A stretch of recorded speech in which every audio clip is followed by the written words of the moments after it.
രാജാക്കന്മാരുടെ പുസ്തകത്തിൽ ഏലിയാ പ്രവാചകന്റെ കാര്യം പറയുമ്പോൾ അവിടെ സറപ്തായിലെ ഒരു വിധവയാണ് പട്ടിണിക്കാലത്ത് ഏലിയായെ സഹായിച്ചത്. പക്ഷേ ഈ വിധവയ്ക്ക് ഒരു പ്രത്യേകത ഉണ്ടായിരുന്നു. നമ്മൾ കാണുന്നുണ്ട്, എല്ലാ പ്രതീക്ഷയും നഷ്ടപ്പെട്ട് ആത്മഹത്യ ചെയ്യാൻ ഒരുങ്ങിയിരിക്കുന്ന ഒരു വിധവ. ആ വിധവയുടെ അടുക്കലേക്ക് പ്രവാചകൻ വന്ന് പറയുന്നുണ്ട്, അല്പം വെള്ളം തരണം.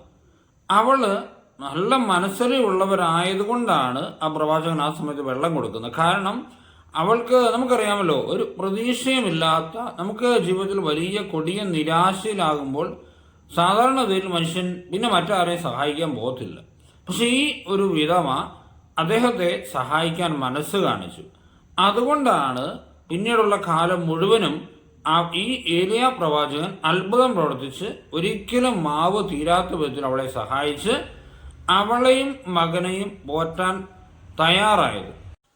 ഇതേപോലൊരു സംഭവം അബ്രാഹത്തിന്റെ ജീവിതത്തിലുമുണ്ട്. അബ്രാഹം പ്രതീക്ഷകളെല്ലാം നഷ്ടമായി, ഇനി കുഞ്ഞുങ്ങളൊന്നും ഉണ്ടാകാൻ പോകുന്നില്ല എന്ന് ചിന്തിച്ച് കൂടാരത്തിന്റെ വാതിൽക്കൽ നിരാശനായിരിക്കുകയായിരുന്നു.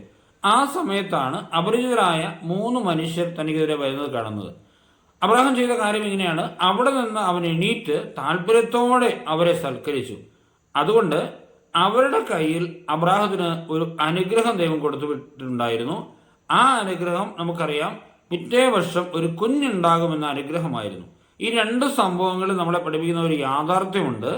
ദൈവ അനുഗ്രഹങ്ങൾ പലപ്പോഴും മനുഷ്യരുടെ, അതായത് നമ്മുടെ സഹായം ആവശ്യമുള്ളവരുടെ കൈകളിലാണ് ദൈവം കൊടുത്തു പിടിച്ചിരിക്കുന്നത്.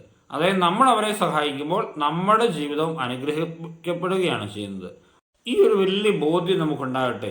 അഗതിയെയും ദരിദ്രനെയും ആവശ്യങ്ങളുള്ളവനെയും ചേർത്ത് പിടിച്ചാൽ അവന്റെ കയ്യിൽ ദൈവം നമുക്കായി ഒരു അനുഗ്രഹം കൊടുത്തു വിട്ടിട്ടുണ്ട്.